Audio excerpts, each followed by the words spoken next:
Assalamualaikum warahmatullahi wabarakatuh. Perkenalkan, kami dari kelompok 31 FTKI yang tentunya pada pertemuan video kali ini kami akan membacakan materi sebagai tugas mata kuliah pengantar ekonomika terkait masalah pasar monopoli.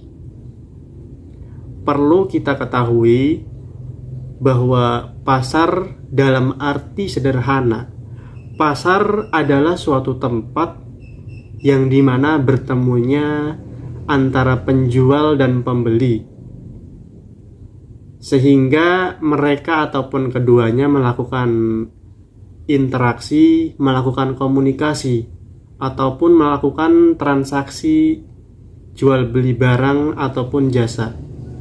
Baik, saya Nurholis Majid yang akan membacakan bab mengenai definisi pasar monopoli. Di dalam pasal 1 ayat 1 Undang-Undang Anti Monopoli, monopoli didefinisikan sebagai suatu penguasaan atas produksi atau pemasaran barang atau penggunaan jasa tertentu oleh satu pelaku usaha.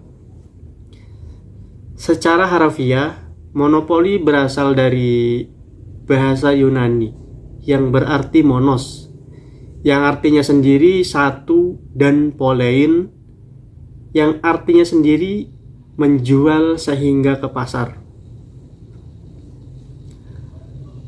Monopoli dapat didefinisikan sebagai suatu bentuk pasar di mana hanya terdapat satu penjual yang menguasai pasar. Penentu harga pada pasar monopoli adalah seorang penjual atau sering disebut sebagai monopolis, atau bisa juga diartikan sebagai suatu bentuk pasar di mana hanya terdapat satu perusahaan saja, dan perusahaan ini menghasilkan barang yang tidak mempunyai barang pengganti yang sangat dekat. Oleh sebab itu, penjual dapat menentukan harga dan memperoleh keuntungan yang lebih tinggi. Hal ini merupakan kasus monopoli murni atau pure monopoli. Baik, mungkin begitu kurang lebih penjelasan terkait definisi pasar monopoli. Dalam artian contoh, kita semisalkan pergi ke pasar mengantar ibu, ataupun kita sering pergi ke pasar untuk membeli suatu barang. Jadi pada intinya kegunaan pasar itu untuk tempat menjual dan membeli barang ataupun jasa. Baik, semoga dipahami dengan dimengerti. Adapun untuk bab selanjutnya, yaitu ada jenis-jenis pasar, macam-macam, dampak negatif, dampak positif, kelebihan maupun kekurangan, yang tentunya akan dibacakan oleh teman sekelompok saya. Oke, baiklah. Mungkin segitu saja dari saya. Saya pamit undur diri. Selanjutnya saya serahkan ke teman saya. Terima kasih. Kita membahas ke konsep pasar monopoli itu seperti apa. Pasar monopoli timbul akibat adanya praktek monopoli, yaitu pemusatan kekuatan ekonomi oleh satu pelaku usaha atau penjual yang mengakibatkan diskusinya produksi dan atau pemasaran atas barang dan jasa tertentu, sehingga menimbulkan persaingan usaha tidak sehat dan dapat merugikan kepentingan umum. Walau di pasar monopoli penjual tidak memiliki saingan, belum tentu ia dapat memperoleh keuntungan yang besar. Hal sehingga kurva permintaan yang ada di monopoli sama dengan kurva permintaan pasar, di mana pada kurva permintaan pasar, kurva penerimaan rata-rata dan kurva penerimaan marginal dapat ditentukan.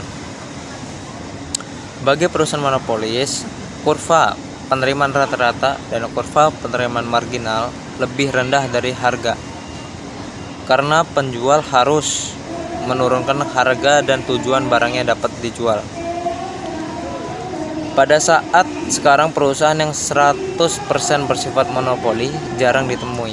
Mungkin hanya beberapa komoditi jasa seperti telepon, gas, air, dan listrik yang benar-benar dikuasai oleh penjual tunggal atau sendiri. Di Indonesia dipegang oleh perusahaan pemerintah, tetapi mereka pun harus menghadapi persaingan dari industri, dan untuk jangka panjang tidak ada perusahaan yang benar-benar bebas dari saingan pesaing. Artinya kemungkinan pasar monopoli tidak akan ada lagi.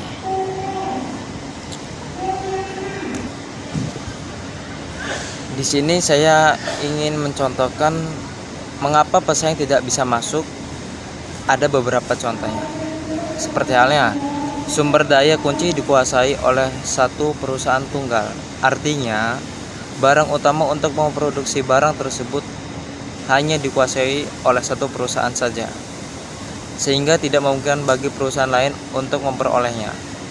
Maka dari itu perusahaan monopolis dapat menetapkan harga yang tinggi walau biaya marginalnya rendah. Assalamualaikum warahmatullahi wabarakatuh. Perkenalkan, nama saya Aliuddin. Saya ingin menjelaskan materi tentang ciri-ciri pasar monopoli. Ciri-ciri pasar monopoli terdiri dari 5, yaitu 1. Pasar monopoli adalah industri satu perusahaan. Sifat ini sudah secara jelas dilihat dari definisi monopoli di atas, yaitu hanya ada satu saja perusahaan dalam industri tersebut. Barang atau jasa yang dihasilkannya tidak dapat diberi dari tempat lain. Para pembeli tidak mempunyai pilihan lain. Kalau mereka menginginkan barang tersebut, maka mereka harus membeli dari perusahaan monopoli tersebut. 2. Tidak mempunyai barang pengganti yang mirip. Barang yang dihasilkan perusahaan tidak monopoli tidak dapat digantikan oleh barang lain yang ada dalam pasar. Barang tersebut merupakan satu-satunya jenis barang yang tidak terdapat barang mirip substitut yang dapat menggantikan barang tersebut. 3. Tidak terdapat kemungkinan untuk masuk ke dalam industri. Sifat ini merupakan sebab utama yang menimbulkan perusahaan yang mempunyai kekuasaan monopoli. Adanya hambatan kemasukan yang sangat tangguh menghadirkan berlakunya keadaan yang seperti itu. Ada beberapa bentuk hambatan kemasukannya dalam pasar monopoli. 4. Dapat mempengaruhi penentuan harga. Karena perusahaan monopoli merupakan satu-satunya penjualan di dalam pasar, maka perusahaan monopoli dipandang sebagai penentu harga atau presenter. Dengan mengadakan pengendalian ke atas produksi dan jumlah barang yang ditawarkan, perusahaan monopoli dapat menentukan harga pada tingkat yang dihendakinya. 5. Promosi iklan kurang diperlukan. Karena perusahaan monopoli adalah satu-satunya perusahaan di dalam industri, ia tidak perlu mempromosikan barangnya dengan menggunakan iklan. Walaupun bagaimana perusahaan monopoli sering membuat iklan, iklan tersebut bukanlah bertujuan untuk menarik pembeli, tetapi untuk memelihara hubungan baik dengan masyarakat. Assalamualaikum warahmatullahi wabarakatuh. Perkenalkan, nama saya Muhammad Aldipasah, akan menjelaskan tentang Undang-Undang Pasar Monopoli. Terlepas dari kenyataan bahwa dalam situasi tertentu kita membutuhkan perusahaan besar dengan kekuatan ekonomi yang besar. Dalam hal praktik, monopoli, oligopoli, suap harus dibatasi dan dikendalikan, karena bila tidak dapat merugikan kepentingan masyarakat pada umum dan kelompok-kelompok tertentu dalam masyarakat. Strategi yang paling ampuh untuk itu sebagaimana juga ditempuh oleh negara maju semacam Amerika adalah melalui undang-undang anti monopoli. di Indonesia untuk mengatur praktik monopoli telah dibuat sebuah undang-undang yang mengaturnya. Undang-undang itu adalah Undang-Undang Republik Indonesia Nomor 5 Tahun 1999 tentang larangan praktik monopoli dan persaingan usaha tidak sehat. Undang-undang ini menerjemahkan monopoli sebagai suatu tindakan penguasaan atas produksi dan pemasaran barang atau penggunaan jasa tertentu oleh satu pelaku usaha atau satu kelompok pelaku usaha.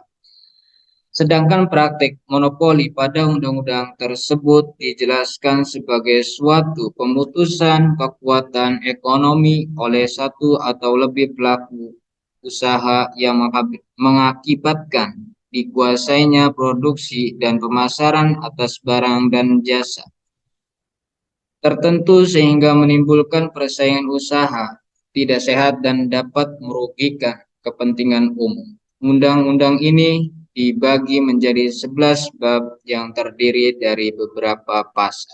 Demikian penjelasan saya tentang Undang-Undang Pasar Monopoli. Terima kasih. Assalamualaikum warahmatullahi wabarakatuh. Assalamualaikum warahmatullahi wabarakatuh. Saya Sakti Putra Pamungkas akan mempresentasikan materi tentang pasar monopoli dengan subbab jenis dan faktor pasar monopoli. Jenis pasar monopoli itu ada dua. Yang pertama itu monopoli alamiah dan yang kedua itu adalah monopoli undang-undang. Yang pertama, monopoli alamiah. Pengertian dari monopoli alamiah yaitu monopoli yang disebabkan oleh keadaan alam tertentu ataupun yang disebabkan oleh adanya bakat khusus melebihi orang lain. Jadi monopoli alamiah itu disebabkan oleh dua faktor. Yang pertama, faktor alam tertentu, dan faktor yang kedua adalah faktor adanya bakat khusus melebihi orang lain. Yang kedua adalah monopoli undang-undang. Pengertian dari monopoli undang-undang adalah yaitu monopoli yang diberikan oleh pemerintah melalui peraturan perundang-undangan baik kepada swasta maupun monopoli yang dikuasai atau dimiliki oleh negara dengan ketetapan undang-undang. Jadi monopoli undang-undang itu diatur oleh pemerintah dan melalui peraturan perundang-undangan baik kepada pihak swasta maupun monopoli yang sudah dimiliki oleh negara dengan ketetapan undang-undang. Faktor pasar monopoli itu ada 4. Faktor pasar monopoli akan dijelaskan oleh teman saya, Febri Pujiasari. Faktor timbulnya pasar monopoli. Yang pertama, adanya penguasa bahan mentah sumber daya tertentu. Satu jenis produk tertentu mungkin hanya dapat dihasilkan dengan menggunakan faktor produksi tertentu. Misalnya perusahaan listrik negara. Karena listrik merupakan kebutuhan vital masyarakat secara luas, maka perusahaan atau pengelolanya ditangani oleh pemerintah seperti yang tercantum dalam UUD 1945. Satu perusahaan yang memiliki tanah atau hutan yang menghasilkan jenis kayu tertentu, maka perusahaan tersebut mempunyai kedudukan monopoli untuk produksi kayu ukir. Yang kedua, adanya penguasaan teknik produksi tertentu atau memiliki keunggulan teknologi. Satu produsen yang memiliki teknik atau keunggulan teknologi jauh di atas calon pesaingnya, untuk satu periode tertentu dapat mempunyai kedudukan monopoli. Misalnya, penguasaan teknik foto dulu hanya ada pada Kodak, sehingga sampai sekarang orang sering menyebut Tustel dengan sebutan Kodak. Demikian pula dengan IBM. Untuk menyebut komputer, selama teknik produksi tidak ada yang meniru, maka pasar barang-barang tersebut akan dikuasai oleh si monopolis. 3. Adanya penguasaan hak paten untuk produk tertentu. Untuk mendapatkan hak paten ini biasanya harus didahului oleh adanya suatu penemuan. Satu produsen menemukan cara-cara produksi baru atau menghasilkan produk jenis baru, kemudian dimintakan hak paten pada pemerintah. Dalam hal ini, produsen mendapatkan monopoli untuk menghasilkan barang tersebut. Misalnya, Graham Bell untuk pesawat telepon dan Thomas Edison untuk bola lampu pijar. Hak paten ini diberikan oleh Departemen Kehakiman dan mempunyai masa berlaku tertentu. Selama jangka waktu tersebut tidak ada orang lain yang dapat memproduksi barang yang sama, karena jika memproduksi maka akan dituntut ke pengadilan. Yang keempat, adanya lisensi atau izin. Hal ini terjadi karena diperoleh secara institusional, kelembagaan, misalnya monopoli yang dipegang oleh PT Astra Internasional, yaitu monopoli untuk perakitan dan penjualan mobil baru merek Toyota. Assalamualaikum warahmatullahi wabarakatuh. Perkenalkan, nama saya Siti Humairoh dari kelompok 3 tentang pasar monopoli. Di sini saya akan mempresentasikan dan menjelaskan subbab keempat, yaitu kelebihan dan kekurangan pasar monopoli. Tetapi yang saya akan jelaskan adalah kelebihan pasar monopoli. Apa saja kelebihan pasar monopoli itu? Kelebihan pasar monopoli ada 3. Yang pertama, meningkatkan kreativitas dan inovasi. Yang kedua, menjaga kestabilan ekonomi.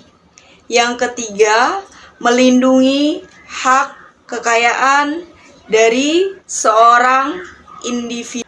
Baik, saya akan menjelaskan satu persatu dari kelebihan pasar monopoli tersebut.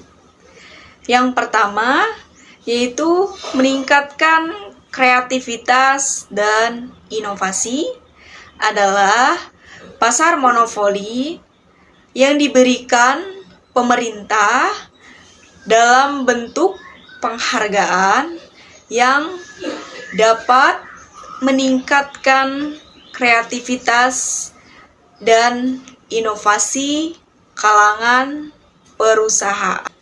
Yang kedua, menjaga kestabilan ekonomi, yaitu mampu menjaga kestabilan ekonomi dan efisiensi terhadap produk maupun jasa.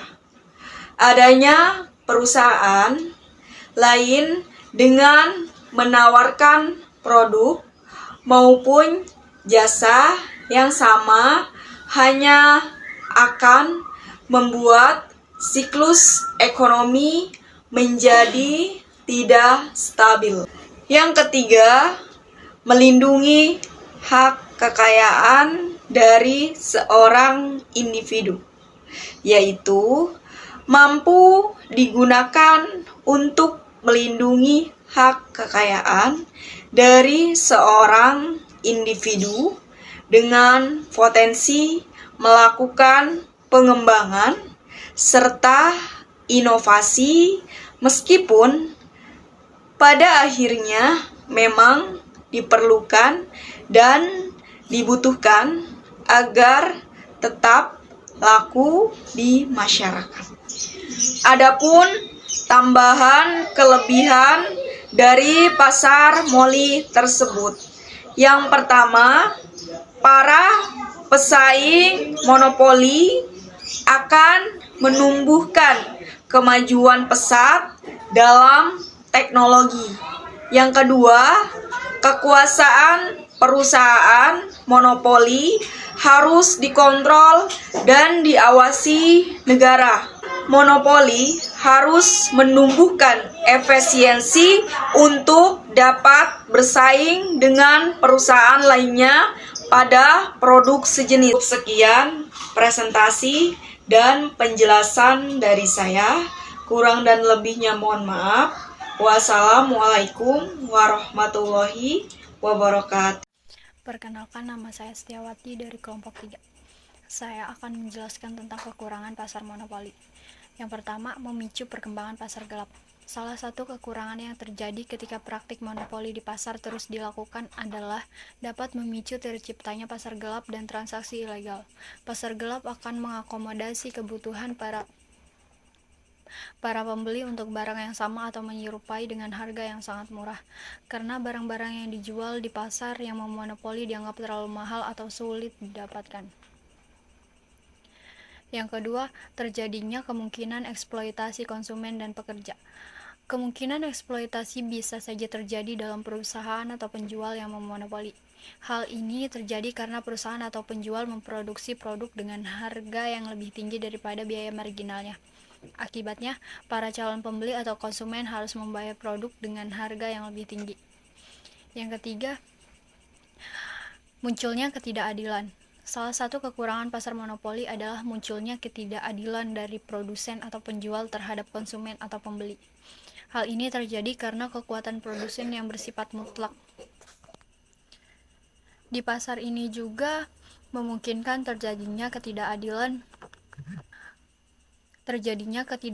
terhadap para penjual yang sama-sama berjualan di pasar tersebut. Terima kasih. Assalamualaikum warahmatullahi wabarakatuh. Assalamualaikum warahmatullahi wabarakatuh. Saya Ahmad Nurul Fakih, NIM 16012200187. Saya anggota dari kelompok 3, yakni tentang pasar monopoli. Saya akan sedikit menjelaskan tentang dampak-dampak dari pasar monopoli. Dampak-dampak dari pasar monopoli terdapat 2, yakni pada sisi positif dan pada sisi negatif. Pada sisi positif, yang pertama, memotivasi penggunaan dan inovasi baru dari teknologi dengan tujuan biaya per unit dapat ditekan sehingga keuntungan dapat ditingkatkan. Yang kedua, meningkatkan produksi secara massal dan meningkatkan produktivitas sehingga status sebagai pemegang monopoli dapat dipertahankan. Yang ketiga, kesejahteraan karyawan relatif lebih baik. Dan yang keempat, aktivitas dan kreativitas bagian penelitian dan pengembangan perusahaan lebih diperhatikan.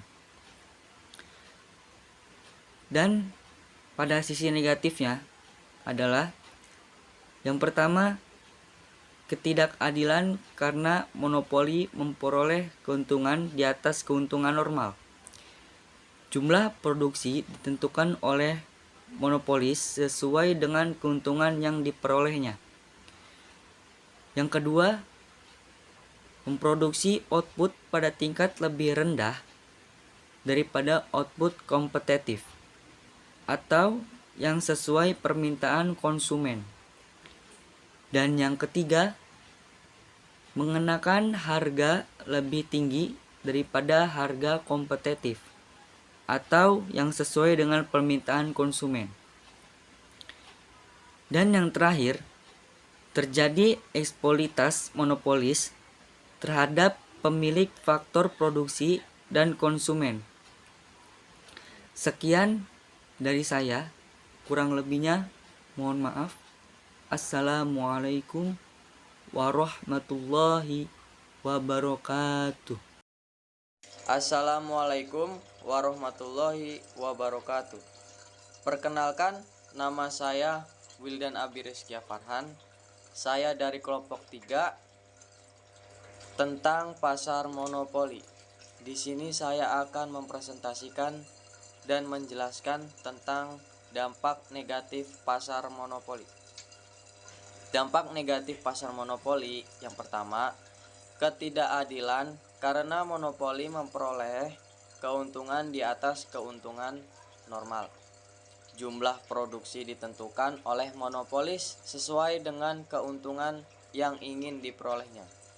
Yang kedua, memproduksi output pada tingkat lebih rendah daripada output kompetitif yang sesuai dengan permintaan konsumen.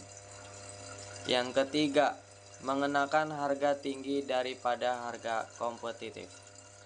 Yang keempat, terjadi eksploitasi monopolis terhadap pemilik faktor produksi dan konsumen. Itu saja yang dapat saya sampaikan, kurang lebihnya saya mohon maaf. Wassalamualaikum warahmatullahi wabarakatuh.